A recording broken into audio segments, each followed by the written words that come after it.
नहीं। और पता है, जब वो इतने दिनों बाद अर्थ पे आए और उनकी वॉच का टाइम देखा गया तो हर कोई शॉक हो गया, क्योंकि उनकी घड़ी 0.02 सेकंड्स पीछे चली गई थी। यानी वो अपने फ्यूचर के अंदर एंटर कर चुके थे। उन्होंने एक्चुअली में थोड़ा ही बहुत लेकिन फ्यूचर के अंदर टाइम ट्रेवल करा है। अब सवाल ये आता है, आखिर उन्होंने फ्यूचर के अंदर एंट्री कैसे ली? तो इसका आंसर है उनकी स्पीड, क्योंकि वो स्पेस के अंदर बहुत हाई स्पीड से ट्रैवल कर रहे थे, जिस वजह से होता क्या है कि जो टाइम है वो स्लो डाउन हो जाता है। तो सवाल ये उठता है, जो टाइम ट्रेवल है ये कैसे किया जा सकता है, कितनी पॉसिबिलिटीज हैं? तो देखो, बेसिकली दो ही थ्योरी हैं टाइम ट्रेवल करने की। अगर आपको फ्यूचर या पास्ट में जाना है, दो सिंपल थ्योरी हैं। पहले हम बात करते हैं theory number 1, worm hole theory, और सबसे इंटरेस्टिंग थ्योरी है। साइंटिस्ट ये बोलते हैं कि हमारी स्पेस में ना एक ऐसा छेद है जिसमें अगर हम चले गए तो या तो हम फ्यूचर में जाएंगे या तो हम पास्ट में जाएंगे। फॉर एग्जाम्पल, मान लो तुम अपने स्कूल से घर जा रहे हो, वो 10 किलोमीटर का रास्ता है। अब अचानक से एक दिन एक ब्रिज बन जाता है, उस ब्रिज से आपको सिर्फ 10 मिनट लगते हैं अपने स्कूल से घर जाने में। तो आप कौन सा रास्ता चूज करोगे? ऑब्वियस सी बात है, छोटा वाला। सिमिलरली हमारे स्पेस के अंदर भी बहुत सारे ऐसे शॉर्टकट्स हैं जिससे कि हम टाइम ट्रेवल कर सकते हैं। सुन के तो थ्योरी लग रहा है ना, लेकिन इसका भी एक प्रूफ है। ऐसा ही कुछ हुआ था फ्लाइट 914 के साथ 1955 के अंदर। ये जो फ्लाइट थी ना, ये न्यूयॉर्क से फ्लोरिडा के लिए निकली थी। यानी न्यूयॉर्क से इसने टेक ऑफ तो करा था, ये अच्छी तरीके से उड़ रही थी, इसके अंदर बहुत सारे पैसेंजर थे, लेकिन अटलांटिक ओशन के ऊपर अचानक से ये फ्लाइट गायब हो जाती है। सबको लगता है कि शायद फ्लाइट क्रैश हो गई होगी। अब बहुत साल तक इसकी रिसर्च चलती है कि फ्लाइट के टुकड़े कहीं पर मिल जाएं। ओशन के अंदर तक रिसर्च करी जाती है कि कोई टुकड़े तो नहीं मिल रहे फ्लाइट के या फिर डेड बॉडीज के, लेकिन किसी को कुछ नहीं मिलता।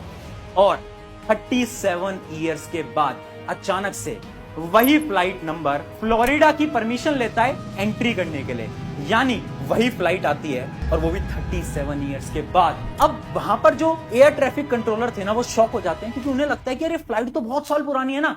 और वो उसके पायलट से बोलते हैं कि आप तो बहुत साल पहले उड़े थे, अब आप यहां पर कैसे पहुंच गए अचानक से?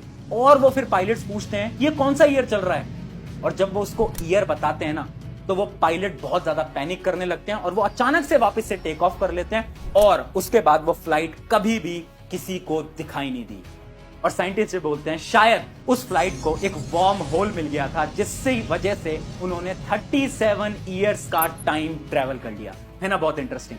तो ये तो पहली थ्योरी थी। अब एक और थ्योरी आती है जिसका नाम है द कॉस्मिक स्ट्रिंग थ्योरी। अब ये थ्योरी क्या बोलती है? देखो, इमेजिन करो आपके पास एक तार है, एक रबड़ बैंड आप मान लो, बहुत लंबा रबड़ बैंड। अब मानो वो बहुत ज्यादा हैवी है, तो क्या होगा? वो नीचे से थोड़ा सा कर्व हो जाएगा। अब वो जो रबड़ बैंड है ना, अगर वो बहुत तेज स्पीड से चलेगा तो पता क्या होगा? एक समय पर वो एक लूप बनाने लगेगा, यानी वो राउंड पाथ के अंदर घूमने लगेगा, है ना।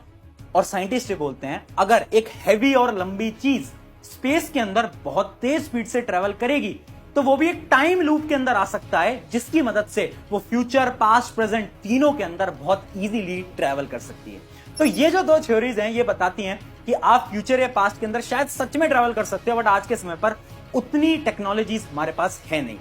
पर यहां पर बहुत सारी अननोन थ्योरीज भी हैं, क्योंकि इमेजिन करो अगर हम हमारे पास्ट में चले जाते हैं और खुद को ही मार देते हैं, तो क्या प्रेजेंट में हम जिंदा रहेंगे? तो ऐसी बहुत सारी थ्योरीज हैं जो कि इनको कॉन्ट्रडिक्ट भी करती हैं, लेकिन सच क्या है वो तो अभी तक नहीं पता। बट मेजरली साइंटिस्ट का ऐसा मानना है कि यस, टाइम ट्रेवल करना भी पॉसिबल है और शायद आपका फ्यूचर भी डिसाइडेड है। लेकिन एक थ्योरी हमने मिस कर दी, द फाइनल थ्योरी, जो कि एलॉन मस्क बिलीव करते हैं। ये थ्योरी मैंने आपको एलियन वाली वीडियो के अंदर भी बताया था। I think his, in my mind, like the strongest argument for us being in a simulation, probably being in a simulation, I think is the following. Elon Musk ये मानते हैं कि 99% चांस है कि हम लोग नहीं हैं, हम एक गेम का पार्ट है। यानी कोई हायर लिविंग ऑर्गेनिजम्स जो कि हमसे कई करोड़ों साल पहले आए थे, उन्होंने एकदम हाईटेक टेक्नोलॉजी बना ली और उन्होंने एक एआई जनरेटेड गेम बनाया। एक ऐसा गेम बनाया जिसके आप, मैं और सब एक कैरेक्टर्स हैं। ये यूनिवर्स एक गेम है जिस गेम को हम हर रोज खेल रहे हैं और हमारा फ्यूचर भी डिसाइडेड है।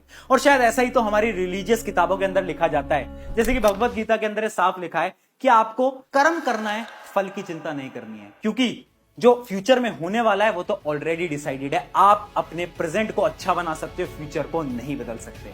अगर आपको वीडियो इंटरेस्टिंग लगी है तो आप मुझे कमेंट्स में जरूर बताना और अपने दोस्तों के साथ भी इस वीडियो को जरूर शेयर करना और मुझे बताना आपको क्या लगता है, क्या फ्यूचर सच में डिसाइडेड है या फिर नहीं। ऑन दिस नोट, शुक्रिया एवरीवन। मेरा नाम है प्रशांत, मिलते हैं किसी नेक्स्ट वीडियो के अंदर।